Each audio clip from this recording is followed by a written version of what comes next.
날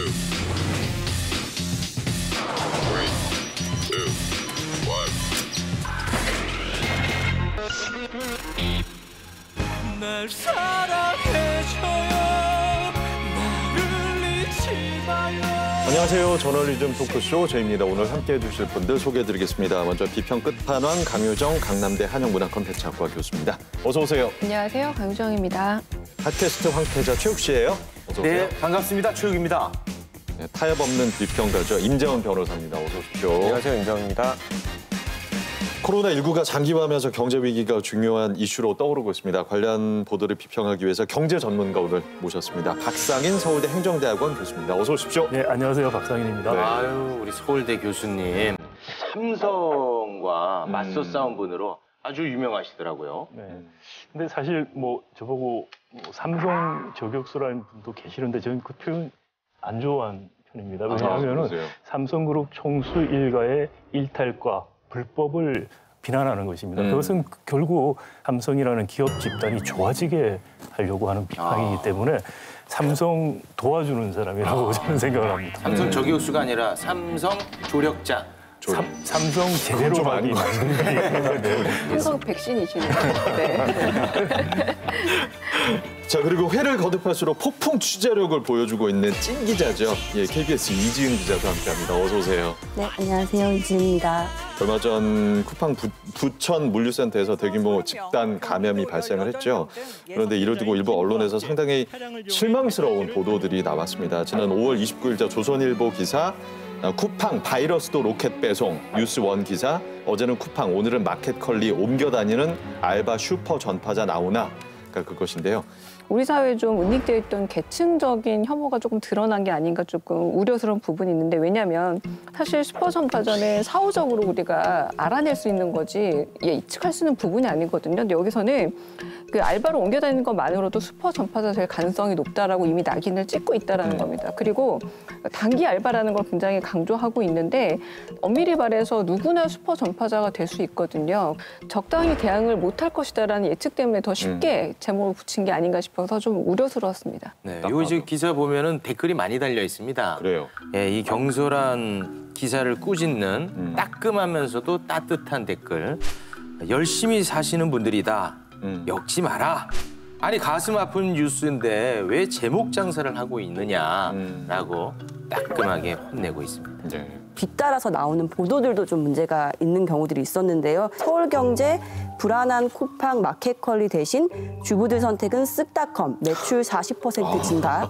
국민일보 쿠팡맨 무서워요. 대체할 새벽 배송은? 이라는 기사였거든요. 특정 이제 경쟁 업체들을 홍보하는 이 상황을 이제 수단으로 활용하고 있는 기사여서 좀 아쉬운 대목이었습니다.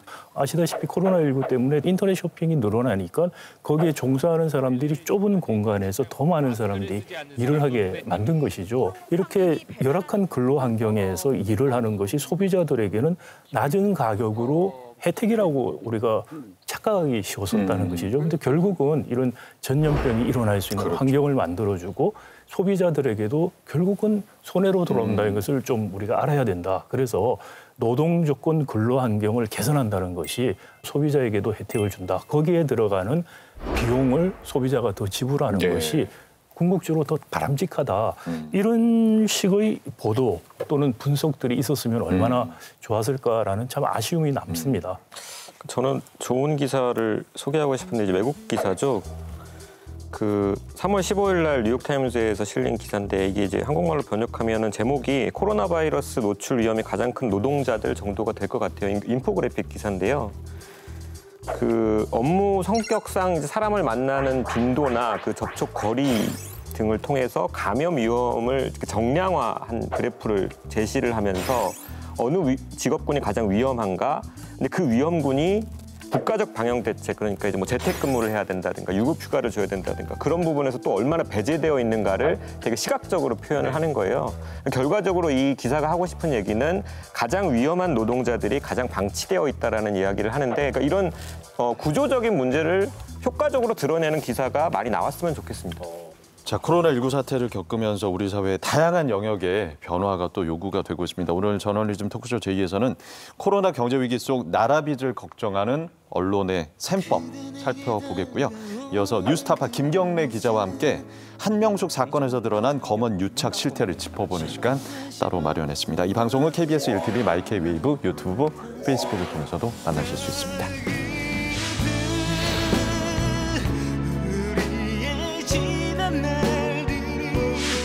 지난 5월 13일부터 정부의 긴급 재난지원금 지급이 시작이 됐습니다. 그런데 지급 전부터 제기된 퍼주기 논란이 식지 않고 있습니다. 5월 18일자 조선일보 기사를 보면 표현이 현금 살포 위력, 나라에서 준 공돈이니 씀씀이는 커진다. 그렇게 준 국가가 문제지. 매표 정책, 적자 국채 찍어 쌍꺼풀 수술 시켜주고 골프채도 사줄 형편되는 나라. 이런 자극적인 표현이 동원되고 있고 사파까지 써가지고 뭐 성형수술한 여성이나 고급 식당에서 나온 남성들을 그려놨어요. 그러니까 이제 구체적인 내용이 아니라 재난지원금에 대한 어떤 이미지를 씌우는 기사라는 생각이 드는데, 그러니까 재난지원금이라는 아이템으로 세상을 바라봤을 때 이런 그림을 그려진다면 과연 조선일보 기자들은 어떤 세상을 살고 있는 건가라는 생각도 들더라고요. 그리고 동아일보의 참을 수 없는 현금 살포 의혹 같은 경우에는 정부와 여당의 헬리콥터 살포식 현금 지원 또는 지원 약속이 표심을 흔든 것이 분명하다라고 했는데, 이게 결과적으로 보자면 지금 여당이 굉장히 많은 의석수를 차지해서 맞는 말 같지만 그 당시 야당도 현금 살포 약속했습니다. 그러니까 여당만 했다는 것도 일단 거짓 진술이고요. 무엇보다 이걸 의도가 보여지는 거는 고무신 선거 때도 그랬다라고 해서 고무신 선거는 뭐예요? 부정선거의 예시입니다. 부정선거랑 연결시키면서 이거는 가장 나쁜 게 뭐냐면 우리 시민들이 결정하고 선택했던 이번 선거의 결과 역시도 너희들 돈 맞아 넘어간 거 아니야? 시민들 합리적이지 않아. 돈이면 자기 표를 팔아 넘겨라고 시민을 명예훼손하는 글이라는 생각이 들어요. 퍼주기, 현금 살포에 대한 객관적 근거를 그나마 제시하고 있는 곳이 있습니다.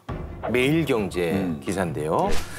전 국민에게 무차별 재난지원금을 준 나라는 지구상 5개국밖에 안 된다. 그렇다면 우리나라가 특출나게 좀 많이 살포하는 거 아니냐, 이렇게 좀 받아들일 수 있거든요. 팩트 체크 부탁드립니다. 네, 일본 같은 경우에 30만 엔, 우리 돈으로 한 330만 원 모든 국민 1인당 나눠주고 있고요. 네. 그리고 싱가포르 같은 경우에는 소득 수준에 따라서 100에서 300 싱가포르 달러, 우리 돈으로 하면 한 8만 5천 원 정도를 나눠주고 있어요. 홍콩은 시민권이 아닌 영주권자들까지 해서 1만 홍콩 달러, 우리 돈으로 155만 원을 나눠줬습니다. 돈을 지급한 나라들은 대부분 현금을 지급했고요. 전 국민에게 균등하게 준 나라도 있고 또 소득 수준에 따라 싱가포르처럼 차등하게 준 나라도 있습니다. 이런 것을 묻어두고 재난지원금 자체를 마치 파퓰리즘적인 접근으로만 이걸 평화한다는 것은 누구에도 도움이 되지 않는 태도라고 생각이 듭니다. 예, 재난지원금 수급 대장을 놓고 또 설왕설래가 있었는데 여전히 이 국민의 자격을 묻는 보도들이 참 많았습니다. 데일리안 5월 26일자 기사를 보면 플렉스 소비 부르는 재난지원금. 내용이 누군가에는 긴박한 생활자금, 누구에게는 펑펑 써버리는 공돈이라거나 같은 날 조선일보의 기사 먹고 소화 안 되는 현금 복지를 보면요. 현금 복지의 달콤함에 빠져드는 사람들이 들고 형편이 괜찮은 사람들까지도 뭔가 손해보는 것 같은 마음에 우리도 좀 받아보자라고 생각하게 됐다는 내용이 들어있습니다. 이게 주는 것도 문제 삼더니 이번에는 쓰는 사람도 문제를 삼는 겁니다. 이 플렉스 소비라고, 플렉스 요새 유행어긴 합니다만 저는 이렇게 바꿀 것 같아요. 소확행. 말하자면 이게 플렉스라고 부르는 순간 굉장히 필요 없는 사치품을 써서, 왜 우리 과거에 경제가 어려울 때마다 과소비가 문제다라서 사람들을 좀 옥죄었던 경험이 있다는 겁니다. 그러니까 경제가 어려우면 내 탓인 것처럼 만들어가는 전략 중에 하나라고 할 수 있을 텐데 여기서 이제 죄책감을 굉장히 불러일으키고 있거든요. 특히 이 데일리안 기사의 가장 큰 문제점은 그 취재원들이 한 남자 한 여자라고 해서 정확하게 특정하지도 않은 취재원을 좀 이용하고 있는 게 문제라서 제가 이 기자님한테는 한번 제안을 드리고 싶어요. 이 기사가 마지막에 어떻게 끝나냐면 모처럼 지급된 재난지원금이 슬기로운 소비생활로 귀결되길 바란다라고 훈계하고 계시거든요. 이소희 기자님, 본인이 어떻게 쓰셨는지 좀 기사화하면 어떨까요? 훨씬 더 구체적이지 않겠나요? 예. 그러니까 난 이렇게 슬기롭게 소비했다라고 보여주시는 게 훨씬 더 도움이 되는 기사라고 저는 생각을 합니다. 그 한국경제 기사를 보면은 코로나 지원금을 둘러싼 5가지 논란이라 그래서 제일 좀 문제적으로 보였던 내용이 5번째 근로의욕 상실 부분이에요. 저소득층이 자활 노력을 포기하고 술, 도박 등에 탕진하는 현상이 벌어진다는 게 지금의 논란이라는 건데 굉장히 자극적이네요. 그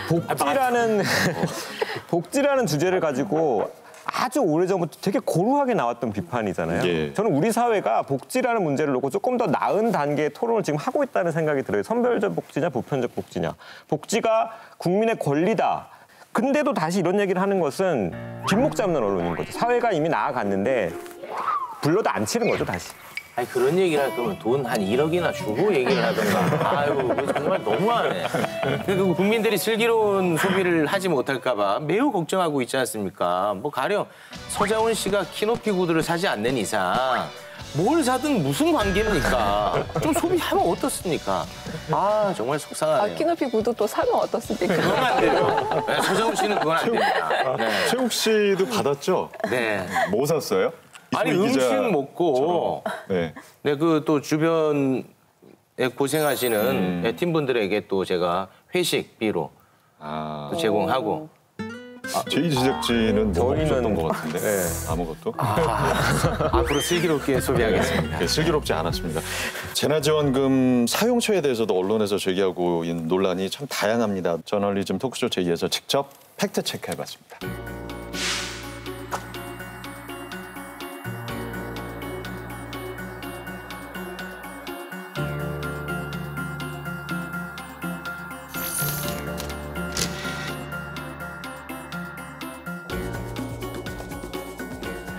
그 실제로 농가들은 대형마트만 한 군데를 보고 납품하는 사람은 그렇게 많지가 않습니다. 대개 이제 공판장이나 다양한 형태로 납품을 하기 때문에 대형마트를 규제를 하기 때문에 농민들이 일방적으로 손해를 볼 수밖에 없다. 그 논리는 좀 과도한 거라고 봅니다. 대형마트 같은 데가 영향을 받고 있는 건 사실인데 전체 예를 들어 농산물 소비량이 줄었냐 전 그렇게 보진 않거든요. 대신 시장에서 많이 팔리겠죠. 여러 가지 변수로 그건 오르락내리락 하잖아요.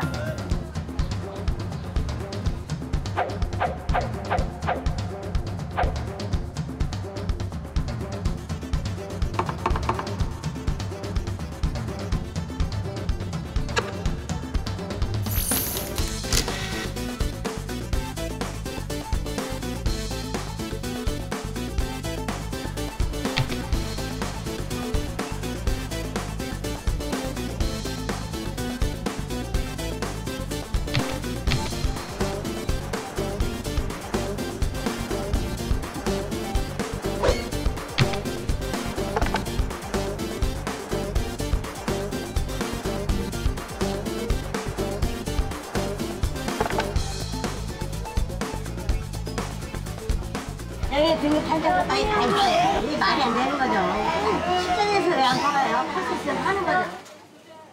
식자재마트는 또 플러스 등급으로 자체 분류했다. 위법이에요.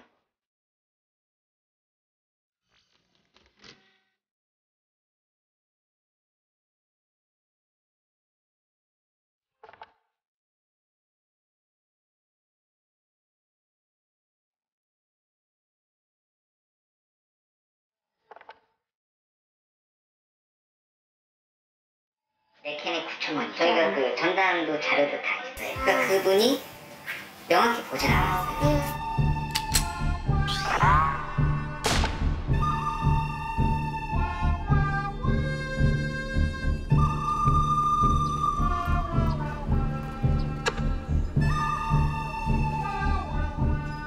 자체 매장에서 행사를 할 수도 있고요. 특가를 칠 수도 있고 정말 케이스 바이 케이스가 이 김포 5곳만 딱 이렇게 주사해가지고 일반화하기에는 다른 곳 매장 5곳 비교하면 또 다를 거거든요. 중앙일보가 이제 저희에게 입장을 전해왔던 게 이 기사를 쓴 취지가 긴급재난지원금이 이제 지급된 지 한 2주 정도 된 시점에 가격 시세를 이제 비교를 해서 객관적으로 전달하는 게 뭐가 문제냐, 우리 언론이 할 수 있는 역할 아니냐라고 이렇게 반문을 해왔어요. 그 관련해서 저희가 이 농수산물 가격을 조사하고 발표하는 기관의 자문을 구했어요. 이렇게 조사하는 게 맞습니까? 라고 물어봤더니 이제 첫 번째 이제 한 지역의 사례로 전체를 추정하는 것은 통계학적 방법이 아니다. 그러니까 표본을 좀 더 늘려야 된다. 예. 네. 그리고 마찬가지로 품목도 너무 소수만을 비교하고 있어서 결과가 왜곡될 수 있다. 이 조사는 좀 신뢰하기는 좀 어려운 조사다 이런 답변을 해왔습니다. 그렇군요. 재난지원금 처음에 풀렸을 때 뭐 저런 식의 이야기가 좀 도는 거는 저도 들은 적이 있어요. 저는 한두 개의 사례가 실제로 확인도 제대로 안 된 기사를 썼다는 것도 문제지만 사실 사례가 있었다고 하더라도 일반화시킨다는 건 상당히 위험하다는 생각이 들고요. 재난지원금이 어느 정도 효과가 있었는가를 정부가 좀 면밀히 추적 조사할 필요는 있다고 생각이 됩니다. 네. 그래서 정부가 조사를 할 수 있도록 언론이 그런 걸 선도하는 역할을 하는 것이 필요하다라는 생각이 듭니다. 네, 마침 그 말씀 잘하셨는데 이 재난지원금을 나눠주는 이유가 내수 활성화를 기대하는 거 아니겠습니까? 야, 이게 뭐가 맞는 건지를 모르겠어요. 왜냐하면 5월 26일 한국은행에서 소비자 심리지수라는 걸 발표를 했는데 이 같은 발표를 두고 언론사마다 분석이 다릅니다. 네. 경향신문 같은 경우에는 얼어붙었던 소비심리 5월 들어 반등. 이런 방향으로 썼고요. 한국경제는 재난지원금 풀렸어도 소비심리 여전히 꽁꽁. 같은 발표를 두고 정반대의 분석이 나오고 있는데 뭐가 사실입니까? 한경의 해석은 해석이라고 할 수 없는 해석을 했다고 생각이 돼요.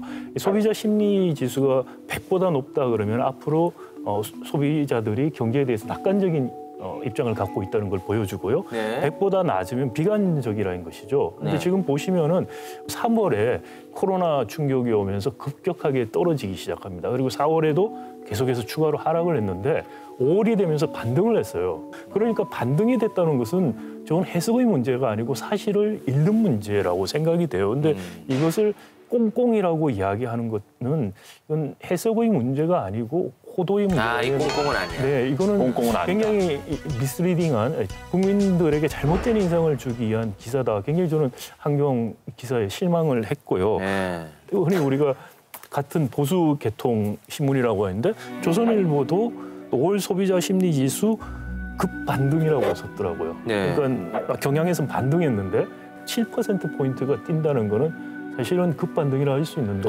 그렇습니까? 네, 그런데 그전에 워낙에 많이 떨어졌기 때문에 뭐 이걸 급반등이라고 할지 반등이라고 할지 이건 해석의 문제입니다. 그건 해석의 문제. 네, 그렇지만 저것을 가지고 여전히 꽁꽁이라고 이야기하는 것은 꽁꽁은 아니야. 왜 이렇게 꽁꽁에 집착을 해요? 지금 얼음이 녹고 있는데 꽁꽁은 아니죠.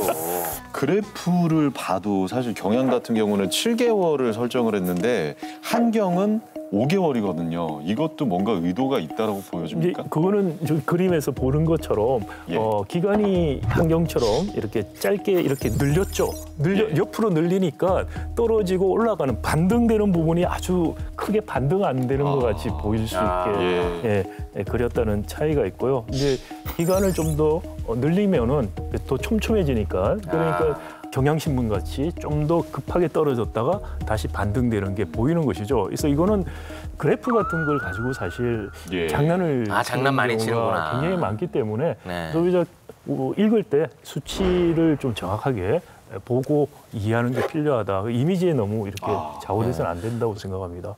근데 우리 지난번에 IMF 보고서 봤을 때도 우리나라 경제 성장률이 마이너스 1.2%라는 걸 되게 크게 배치를 해놨었잖아요. 근데 그런 부분처럼 저 같은 사람이 보더라도 이렇게 어떤 특정한 기간 1월부터 5월까지만 딱 놓고 보면은 굉장히 뭔가 회복됐다라는 느낌보다 계속 떨어지고 있는데 조금 올랐다 정도로 보인다는 거죠. 이 소비자 심리 지수라는 표현에 들어가 있는 심리라는 말처럼 앞으로 반등을 했으면 좋겠다라는 어떤 소비자들의 바람을 조금은 더 잠재우려는 쪽에 더 강하게 읽히는 게 사실 이 도표의 활용법이 아닌가라고 좀 생각이 듭니다. 저는 한 가지 좀 덧붙이고 싶은 게 소비자 내지는 국민들이 이런 기사, 이런 그림을 그린다고 해서 내가 지금 재난지원금 받고 소비를 보니까 지금 활성화되고 있는데 기사를 봤더니 내가 잘못 아는 건가? 이러지 않을 거라고 생각합니다. 이것은 오히려 기사를 작성하신 분, 이 기사를 만든 신문사의 신뢰만 떨어뜨리는 자살골을 넣는 기사라고 저는 생각이 듭니다. 그 부분을 여실히 보여주는 소위 짤이 있습니다.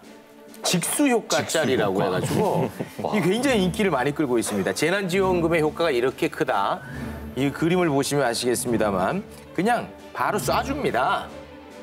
여기에 이제 많은 분들이 호응하고 있는데 낙수 효과 따위 그냥 국민들에게 직수로 쏴주는 게 짱이다. 자연의 법칙은 시냇물이 모여서 큰 강이 되는 거다.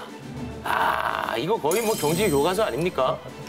네, 저도 직수 효과의 말은 여기서 좀 들었고요. 아, 네, 그래서 지금 상황에서는 저는 직접 지원이 더 효과적이다. 왜냐하면은 예를 들어서 건설 사업 같은 거 지금 하기 어렵잖아요. 코로나 네. 때문에. 그런데 국민들은 주머니에 당장에 돈이 없어지는 경우들은 써야 될 돈이 없다는 거예요. 그러면 막바로 재정 지원이 왔을 때 소비에 직접 연결이 되기 때문에 그것이 경제를 활성화시키는 데 훨씬 더 효과가 있다. 이 경우에 솔직히 자존심 버리고 지금 이 그림 한번 보세요. 네, 서울대 교수보다 더 낫지 않아요, 솔직히? 네, 저보다는 그림 잘 그리시네요. 이거 직관적으로 너무 잘 표현했어. 자, 정부가 돈을 푸는 것만큼이나 재원을 확충하는 방법을 놓고도 언론의 갑론을박이 이어지고 있습니다. 6월 3일 정부가 35조 3천억 원 규모의 3차 추가 경정 예산안을 국회에 제출하자마자 한국경제가 3차 추경 35조 3천억 원, 역대 최대, 나라빚 급격히 증가, 매일경제 역대 최대 35조 3천억 원, 슈퍼 추경에 우리나라 살림 괜찮을까? 비판 기사가 쏟아졌습니다.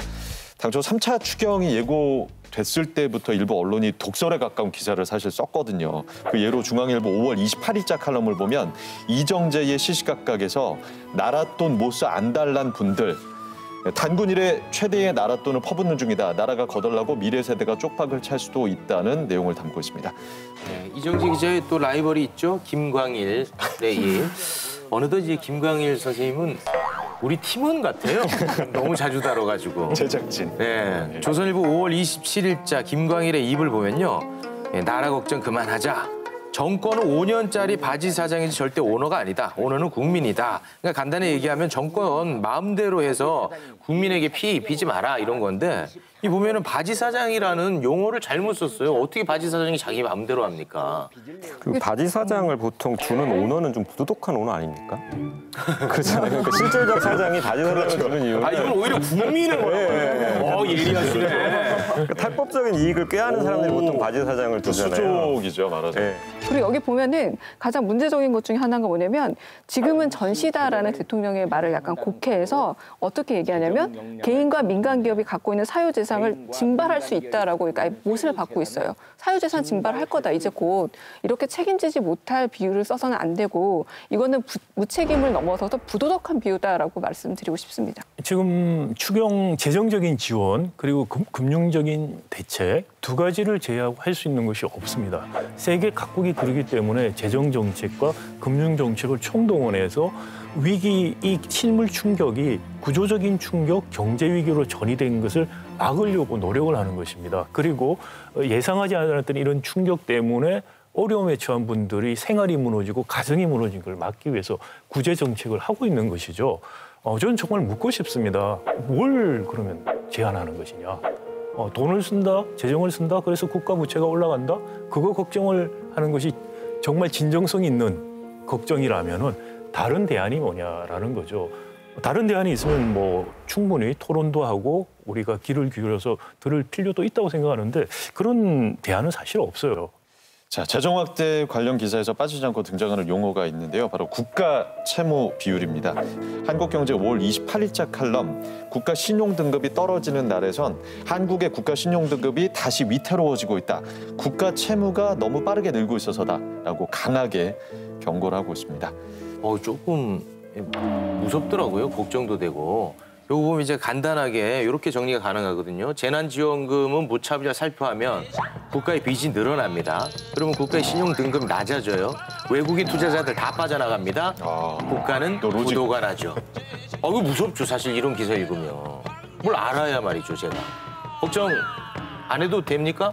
그런데 우리는 현실을 보면은 상대적으로 양호한 상태입니다. 예를 들어서 2019년 기준으로 OECD 국가들의 평균 국가 부채 비율이 한 119%, GDP의 119%가 돼요. 근데 우리는 40% 수준이죠. 그렇습니까? 그러니까 3분의 1 수준입니다. 또 하나는 1997년에 우리가 경제 위기를 맞았지 않습니까? 네. 그때 우리나라의 국가 채무 비율이 GDP의 11.4%에 불과했습니다. 11.4%에서도 경제 위기가 왔어요. 그러니까 국가 채무 비율이 낮다는 것이 경제 위기를 막는 이른바 충분 조건은 아니다라는 것이죠. 그렇기 때문에 이런 이야기들은 지나치게 선동적인 이야기고 국가 경제 국민들에게는 전혀 도움이 안 되는 내용이다. 이건 정치 선동이 아니지 않습니까? 경제 영역이에요. 이 한국경제 칼럼 국가신용 등급이 떨어지는 날 이 칼럼을 보고 있으면 이제 구체적인 수치들도 나오고 1997년 그 외환위기 시절 그 당시를 이제 소환시켜가지고 얘기를 하고 있기 때문에 지금 현재도 여러 가지 경제 상황을 비춰봤을 때 우리 신용등급 하락이 되게 떨어질 위기에 처해 있다라고 주장하는 이 글의 주장이 어느 정도 납득이 가능할 것 같은데 이 기사가 나오고 딱 3일 뒤에 이 기사를 반박하는, 정면으로 반박하는 기사가 나왔죠. 지난달 31일자 파이낸셜 뉴스 기사인데요. 여기 내용을 보면 올해만 88개국의 신용 등급이나 전망이 하락했고 코로나19가 본격화한 지난 3월 이후 국가 신용 등급이 상향된 국가는 단 한 곳도 없었다. 무디스는 2015년 12월 한국의 국가 신용 등급을 AA2로 올린 뒤 3년 넘게 유지하고 있고 우리 신용 등급이 떨어질 가능성은 작은 것으로 분석했다. 그러니까 이 기사까지 보고 나야지만이 한국 경제가 지금 현재 국제 신용 평가사들이 한국의 신용을 어떻게 보고 있는지 취재를 해서 이 기사를 썼는지 아니면 일종의 추측성 기사를 썼는지 이런 분류가 가능할 것 같습니다.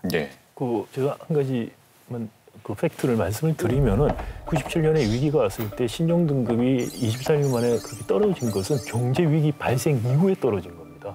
국가 채무 부채 비율이 중요하지 않다는 거 아니고요. 저게 중요한 지표라고 보지만 그것이 경제 위기를 불러오고 안 온다는 단순한 접근은 굉장히 위험한 것이고요.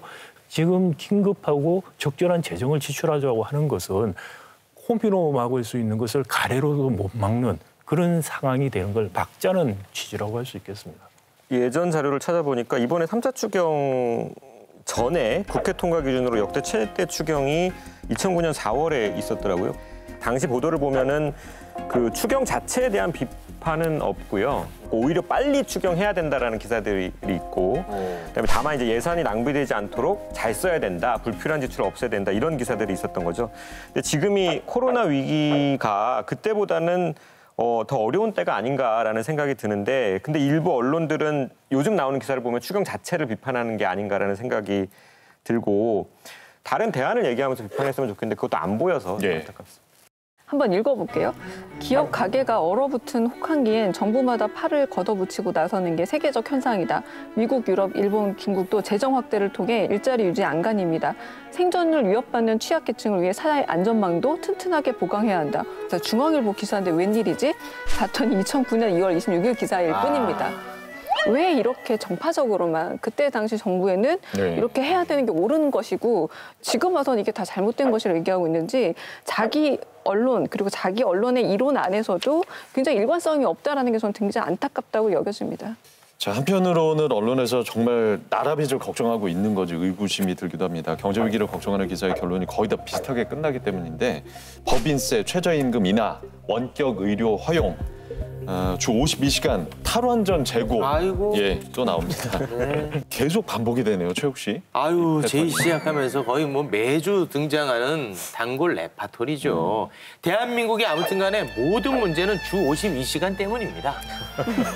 모든 문제는. 그리고 이 모든 문제에 또 해결할 수 있습니다. 한 방에 또 모든 걸 해결할 수 있는 것은 규제 완화입니다. 규제 완화. 이거는 너무 많이 봐가지고.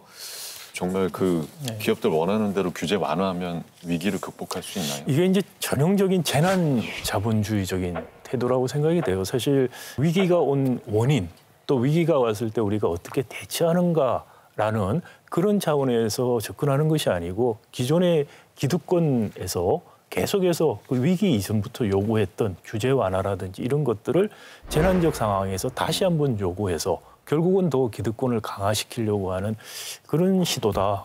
1인당 소득 3만 불인 나라에서 주 52시간 노동 시간 하는 나라 우리밖에 없습니다.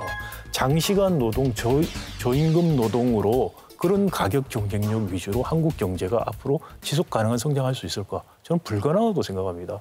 고등학교를 갔더니 갑자기 시험 치니까 어려워서 성적이 안 나요. 그래서 선생님한테 저 어제 어려워서 안 되겠다. 초등학교 때 문제로 내달라. 그럼 나 점수 잘 받겠다. 그래서 점수 잘 받는 게 무슨 의미가 있느냐 하는 것이죠. 지금 고등학교 갔으면 고등학교에 맞는 실력을 길러야 되시고 장시간 저임금 노동이 아니고 기술 혁신, 품질, 인적 자본에 투자해서 경쟁력을 길러라. 그래서 쉬운 길로 가는 것을 막아주는 것이 공정거래 정책이고 노동 정책인 것이죠. 코로나 시대 이후로 뉴 노멀이라고 하잖아요. 다 모든 것을 새로 마련하고 있는데 언론만큼은 그 새로운 거 굉장히 싫은 모양입니다. 그래서 했던 얘기들을 이번 기회를 오히려 활용해서 정파적인 이야기들만 계속 강조한다면 경제라는 뉴스는 정말 사실은 먹거리 문제이고 살아가야 되는 생존에 관련된 문제이기 때문에 예민함에도 불구하고 정파적으로 활용한다면 대개 언론 소비자들이 그 부분에 대해서 좌시하지 않을 거라는 생각이 듭니다. 코로나 사태처럼 우리 모두가 연결되어 있다라는 사실을 좀 극명하게 드러내주는 상황이 또 있을까 싶어요.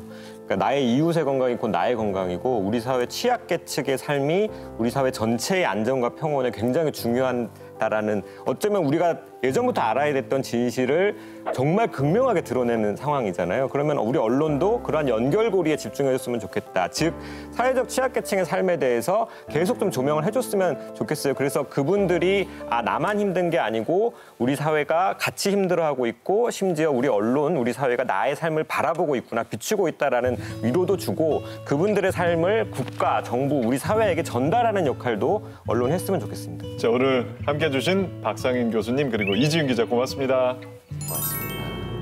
지나간 것은 지나간 대로 그런 의미가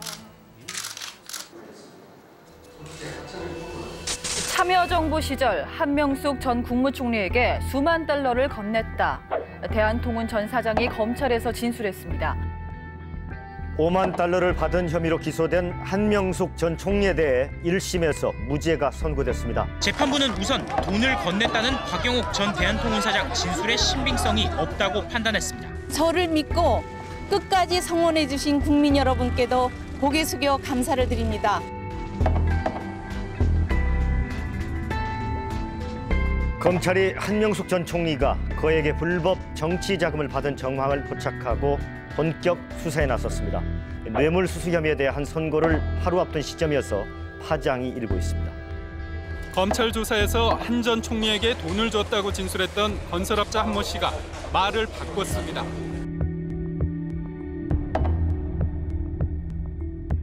한명숙 전 총리가 정치자금법 위반 혐의에 대해서 무죄를 선고받았습니다. 이번의 판결은 정치검찰에 대한 유죄 선고입니다.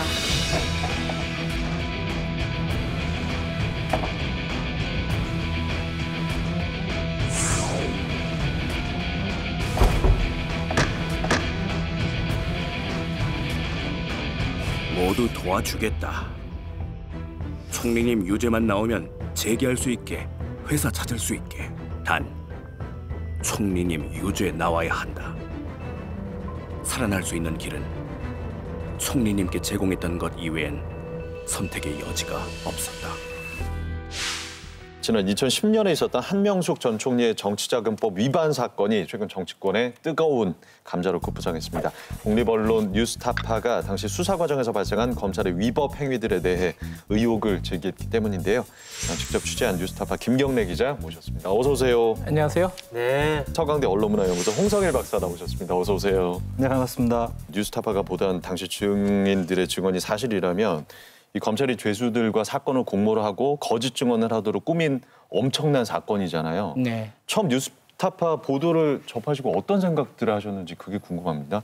예, 이 사건이 이제 세간에는 한명숙 사건이란 말로 많이 회자가 되잖아요. 근데 그 뉴스타파의 보도 내용을 꼼꼼히 찾아서 보니까 그 영화의 맥거핀이라는 게 있잖아요. 그게 정말 중요한 건 줄 알았는데 사실은 다른 어떤 중요한 일들이 영화의 핵심을 이루는 한명숙이라는 어떤 이름은 그 맥거핀이 아닐까 싶어요. 거기서 더 중요하게 받을 것은 검찰의 직권남용, 위증교사, 위법수사 의혹 이런 어떤 구조적인 그 검찰의 위법적인 취조 과정이 반복되었던 것이 아닌가. 그래서 취약한 피의자 인권 보호 그리고 검찰 개혁을 위한 단초를 이 뉴스타파의 보도가 제공하고 있다라고 평가할 수 있습니다. 날카롭게 보신 것 같아요. 이게 사실은 저희들이 한명숙 전 총리가 무죄냐 유죄냐를 가릴 수 있는 능력이 없어요. 저희들이 그 의혹을 쫓기보다는 검찰이 어떻게 수사를 했는가. 예. 이거는 얘기가 안 됐었거든요. 저희들은 새로운 얘기가 나왔기 때문에 보도를 한 건데 H라는 사람이 다른 죄수들과 함께 3명이서 그 한만호 씨와 비슷하게 굉장히 자주 검찰 특수부에 불려가서 교육을 받았다는 거거든요. 써주고 그대로 베껴 쓰고 연습하고 도상훈련하고 집체교육을 했다. 이게 이제 H의 주장인데 검찰의 해명을 보면은 그때 조사할 게 많았다. 이게 끝이에요. 그러니까 항상 반복되는 패턴인데 한쪽에서는 강압수사라든가 회유라든가 이런 교육이라든가 훈련이 있었다라고 주장을 하고 검찰은 아니다. 근데 왜 이렇게 반복이 될까? 이거는 좀 고쳐야 된다. 이 부분은 어떤 방식으로든지. 예. 저는 그 다른 맥락에 좀 궁금증을 갖고 있는데 요즘 보면은 사회적으로 굉장히 큰 영향을 끼치는 보도가 뉴스타파에서 많이 나오고 있습니다. 근데 저 조그만 데서 요걸 이제 다루는데 왜 이렇게 제가 좀 조그맣긴 하죠. 큰 언론사에서는 왜 이런 것들을 다루지 못할까? 그게 과연 어디의 차이인가? 후원회원으로만 유지되기 때문에 외풍에 시달리지 않는다. 정치권, 뭐 경제 권력 이쪽에 전혀 영향을 받지 않는다. 그 부분은 기본적으로 있지만은 저희들이 다른 쪽과 진짜 다른 거는 시간이라고 봅니다. 시간. 이것도 저희들이 지난 가을에 착수를 했거든요. 물론 이것만 한 건 아니지만은. 후원회원의 역할로 정리를 해주시면. 다시 한번 감사드립니다. 명분 낸다고 생생내고 말이에요. 생생 많이 내주세요. 자, 탐사 보도의 장점을 최대한 살린 뉴스타파의 보도에 대한 다른 언론들의 반응을 일단 먼저 살펴봐야 될 것 같아요. 조선일보가 177석 힘으로 한명숙 유죄 뒤집기. 서울신문 작전 짠 듯 움직이는 한명숙 구하기 넘어 검 개혁 겨눴다. 문화일보 한명숙 유죄 대법 전원 합의 뒤집기 나선 법추위 파괴 등. 사실 아까 말씀하신 검찰의 위법 행위에 사실 본질의 어떤 초점이 있는 것 같은데 이걸 다 비껴갔어요. 유무죄 논란으로 지금 옮겨갔습니다. 프레임 전환을 시도하고 있다는 겁니다. 가령 조선일보 177석 힘으로 한명숙 유죄 뒤집기라고 이미 프레임을 구축했습니다. 한 전 총리 복권은 물론 검찰 법원 손보기 작업에 착수할 것이라는 관측이 나온다라고 해서 예를 들고 있어요. 이게 근거입니다. 이 관측은 도대체 누가 한 겁니까? 언제나 보수 언론에서 얘기하는 이 관측에 주체가 없어요. 근거도 없고. 이건 서울신문 얘기입니다. 작전 짠 듯 움직이는 여라고 해서 이미 작전이라고 규정을 하고 들어가고 있어요. 이거는 검찰에 대한 어떤 수사권 남용 문제나 사법부 얘기 아닙니다. 이거 굉장히 정치적인 문제고 결국은 여권이 힘을 남용하는 겁니다라고 프레임을 만들고 거기에 검증 없이 계속해서 이론을 덧붙이고 있는 과정이 바로 지금 보수 언론들이 하고 있는 겁니다. 조선일보 같은 경우에는 올해 3월에 한 과거 정치인을 찬양한 적이 있잖아요. 그때 나왔던 표현이 이렇습니다. 분열된 야권을 단합시켜 거대 집권 세력에 도전하게 만드는 막후 실력자다. 흉악한 모욕과 모략과 극도의 신체적 고통이 영혼을 부식시키지 않았고 오히려 교양했다.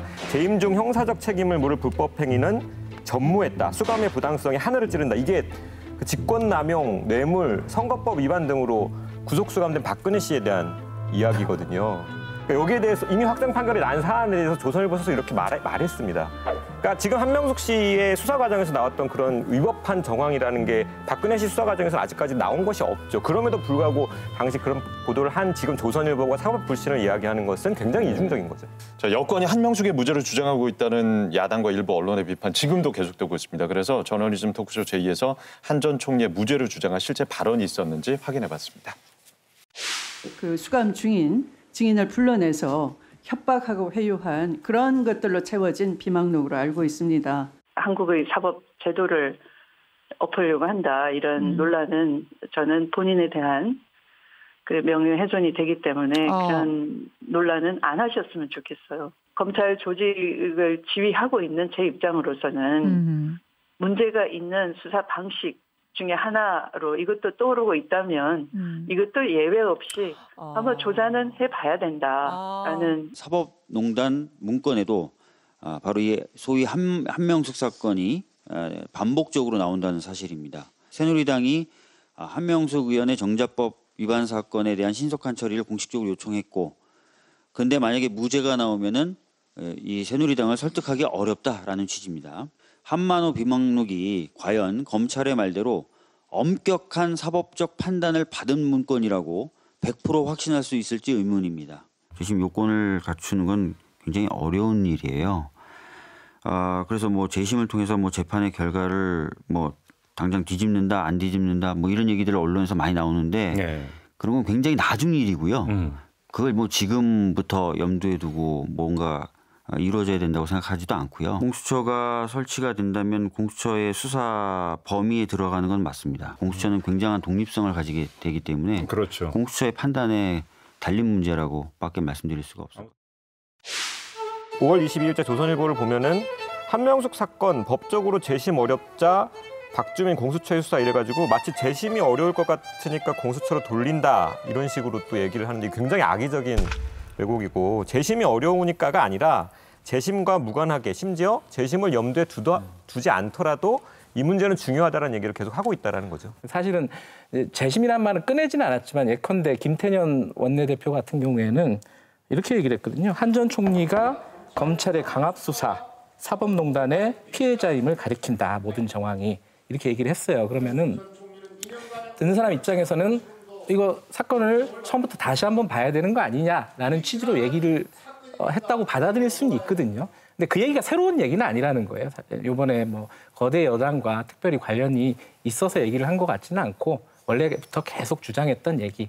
그 정도 수준으로 저희들은 생각이 들었어요. 5월 21일 헤럴드 경제 기사 제목은 추미애까지 한명숙 재조사, 법조계 사법부 부정하는 것 이런 기사였는데요. 여기에서 따옴표를 치고 익명의 부장판사 멘트를 따옵니다.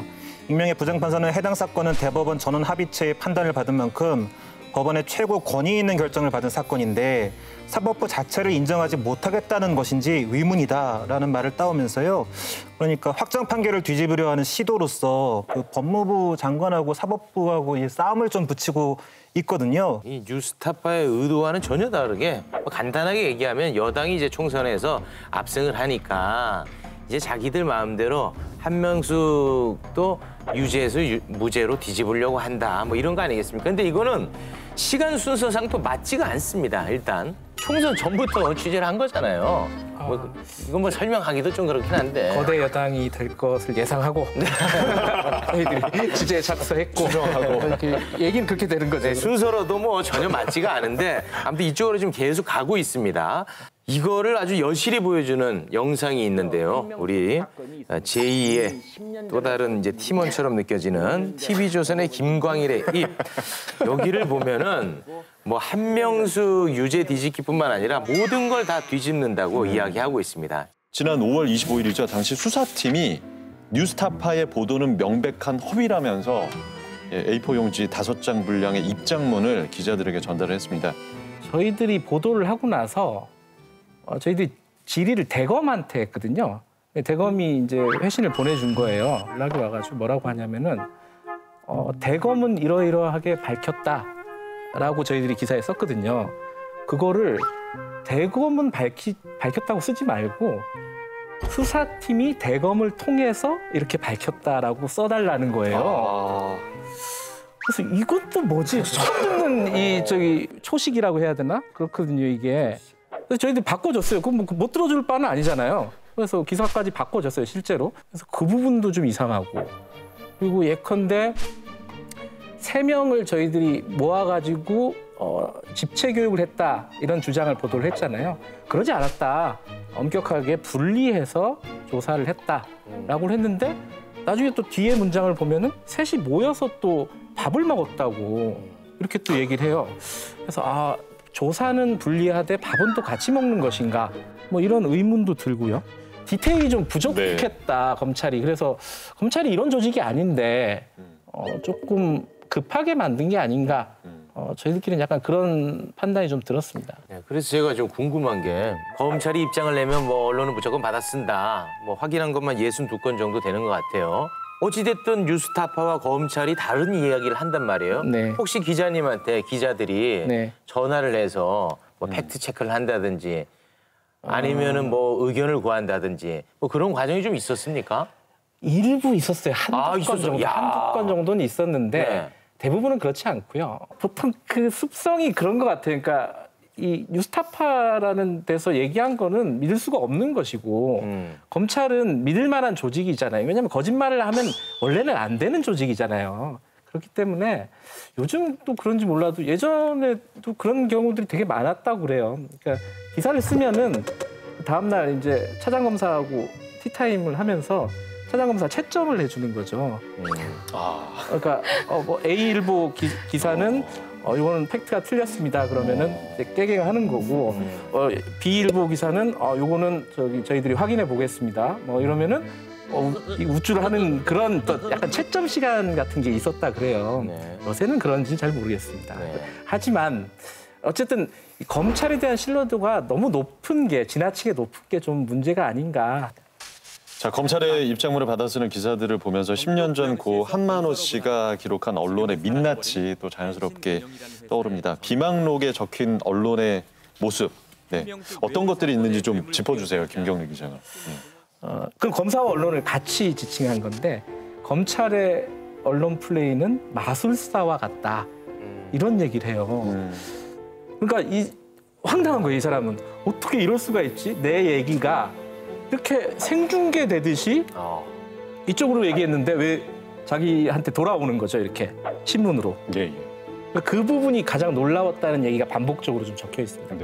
한명숙 전 총리의 9억여 원 불법 정치 사건 1심에서 무죄 판결이 다음 날 그 동아일보 보도가 좀 굉장히 흥미로웠는데요. 기사 제목 이겁니다. 또 검찰의 굴욕.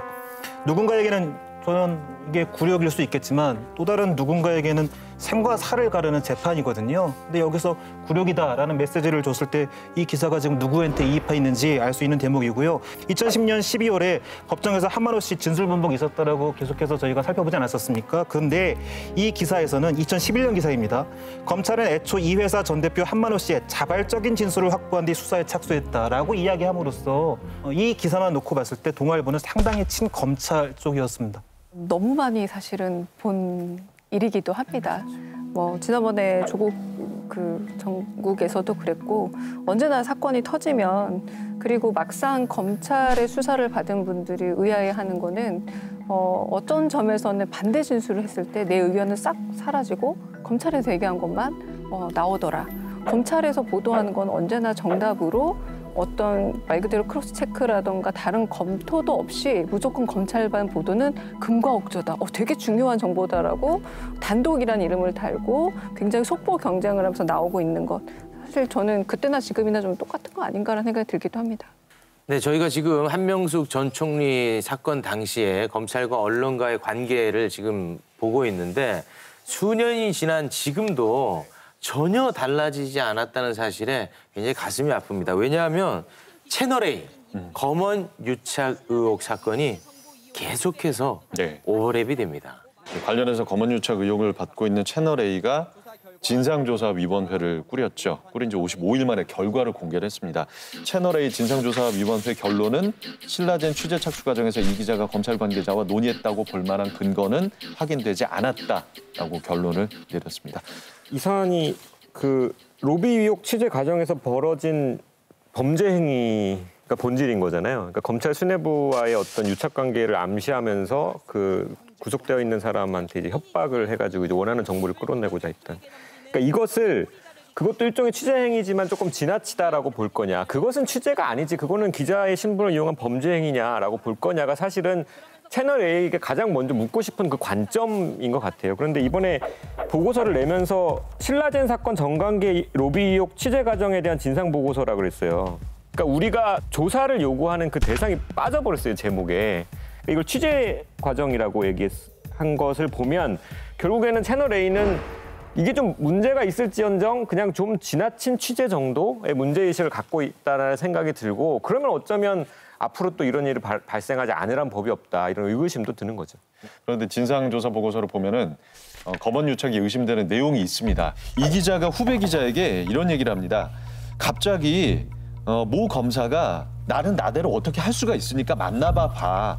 내가 수사팀에 말해줄 수도 있고 그러는 거야 라면서 자기가 손을 써줄 수 있다는 식으로 엄청 얘기를 했고 일단 그래도 만나보고 나를 팔아 막 이랬다고 말하자 후배 기자가 오히려 굉장히 적극적이네요 라고 물었던 있었다고 하고요. 이 기자가 굉장히 적극적이야라고 답한 그런 기록이 있습니다. 검찰과 유착이 있었는가 진실의 핵심이라고 할 수 있습니다. 이 대화를 듣다 보면은 A 검사장으로 계속해서 불리고 있는 그 인물의 녹취록 여부를 판단할 수 있는 근거도 되고 있거든요. 그런데 기자가 뭐라 그러냐면 검찰 수사에 대비에 대해서 그 부분에서 말 못합니다 하니까 그래 그럼 검찰 수사 대비해 우리는 거기에 대해서 관여하지 않을게라고 넘어가 주는 겁니다. 검찰이 언론과 손을 잡고 어떤 기획 수사 내지는 기획적으로 누군가의 어떤 범죄 사실을 만들어내라고 했는지에 대해서 많은 언론 소비자들이 갖고 있는 의구심을 해결하고 있는가? 전혀 해결하고 있지 않다.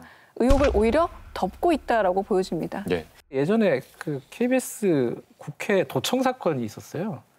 민주당 쪽에서 최고위원 회의할 때 그 녹취가 저쪽 상대당으로 넘어갔는데 그 중간 매개고리가 이제 KBS 기자였다는 거고. 네, 한성규 전 의원. 네. 근데 수사를 했는데 결국 못 밝혔거든요. 왜냐하면 휴대전화와 컴퓨터가 없어졌어요. 그때 당시 포맷이 아니라 그때는 용의자라고 할까요? 지목됐던 기자의 그것들이 모두 다 없어져가지고 수사가 이제 거기서 난관에 봉착해서 결국은 아무것도 밝혀지지 않았거든요. 검찰이 언론사를 함부로 압수수색 한다는 게 쉬운 일은 아니거든요. 강제 수사가 굉장히 어렵기 때문에 저는 좀 회의적으로 봐요. 이게 정확하게 밝혀질지. 저는 그래서 채널 A가 언론사로서의 좀 자격이 있다면은 스스로 밝힐 수 있는 노력을 조금이라도 더 했으면 좋겠다. 이게 뭐 채널 A를 좋고 싫어하고의 문제가 아니라 한국 언론의 어떤 자존심 같은 얘기잖아요. 우리 잘못한 거 있으면 우리는 이렇게 조사해서 밝힌다라는 관행 같은 것들을 만들었으면 좋겠는데 안 되겠죠. 저는 좀 회의적이라고 봅니다. 저는 그 너무 덮어놓고 안 된다라고 말씀하시면 저는 이 채널 A 기자에서 좀 더 확장시키고 싶어요. 이 채널 A의 입장문을 보고 왜 대한민국의 법조 출입 기자들이 들고 일어나지 않는지 최소한 성명서라도 써야 되는 거 아닌지 그런 생각합니다. 왜냐하면 여기에 보면요. 해당 그 이모 기자가 검찰 관계자와의 통화 내용을 읽어준 녹취록은 100% 거짓이다라고 주장을 하면서 법조 출입 6개월만 하면 5분이면 만들 수 있는 창작이다라는 말을 합니다. 이거 법조 출입 기자가 이거 가만히 있으면 안 되죠. 자존심 상하는 아, 그럼요. 이렇지 않다든지 뭐 성명서를 내야죠. 법조 출입 하셨습니까? 왜 가만히 있어요? 저는 법조 출입을 6개월을 못하고 5개월밖에 못해서. 그래요? 해당 사항 그래서 안 되는 거예요? 수습할 때 잠깐 했었어요. 네. 스스로를 결국 기자로서의 직업 윤리 자체를 부정하는 얘기라서 특히나 굉장히 좀 뭐랄까요? 참담하다고 할까요? 이런 발언 자체는 그런 생각이 좀 듭니다. 언론과 검찰의 입장을 생각을 해보면 검사 입장에서는 딱 그런 거예요. 정보를 이렇게 흘려주는 대로 프레임이 짜이고 내가 마음먹기에 따라서는 법원 문턱에 가기 전에 이미 사회적으로 만신창이가 되고 내가 원하는 대로 이루어지는 거예요. 그럼 그 자리를 그런 자리로 만든 것에 가장 큰 공을 사실 언론이 세웠다고 볼 수 있는 건데 그 단독 보도 소스, 그러니까 일종의 꿀단지처럼 여겨지는 그 검찰과의 관계만 끌어내는 것만으로도 검찰 개혁이 상당 부분 이루어지지 않을까 이런 생각이 좀 듭니다. 여기에 기자가 저 혼자잖아요. 네. 그러니까 제가 이런 얘기 하면은 또 뭐 기레기가 기레기 편드는 거 아니냐 뭐 이런 얘기 할 수도 있는데 저는 많이 나아졌다고 생각해요. 옛날보다. 예전보다. 분명히 바꾸려고 노력하는 기자들이 있어요. 기레기만 있는 게 아니고요. 검찰 출입 기자 중에도 그런 게 있을 겁니다. 아마 강제적으로 이걸 바꿀 수는 없잖아요. 고리를 끊어야 된다. 서로의 유착 관계를 거리를 좀 벌려야 된다라고 하는데 그 뭐 법으로 만들 수 있는 것도 아니고 결국은 좋은 기사들을 많이 봐주시는 독자들, 시청자들이 진짜 필요한 시점이고 응원해 주는 게 필요하고 나쁜 놈만 있는 건 아니다. 약간 희망적인 얘기로는 그런 말씀을 꼭 드리고 싶습니다. 최욱 씨 뭐 거의 빠져들어서 막 계속. 아니에요. 제가 볼 때는 나쁜 기자가 많아야 뉴스타파가 빛나거든. 예, 그런 차원에서 그런 발언한 건 예리하시군요. 예리합니다, 제가. 예. 자, 오늘 함께해 주신 뉴스타파 김경래 기자였습니다. 고맙습니다. 고맙습니다. 네. 저널리즘 토크쇼 저희 오늘 준비한 내용은 여기까지입니다. 이 방송은 KBS 1TV, 마이케이 웨이브, 유튜브, 페이스북을 통해서도 만나실 수 있습니다. 언론개혁 끝까지 함께하겠습니다. 다음 주 일요일 밤에 다시 찾아뵙겠습니다. 고맙습니다.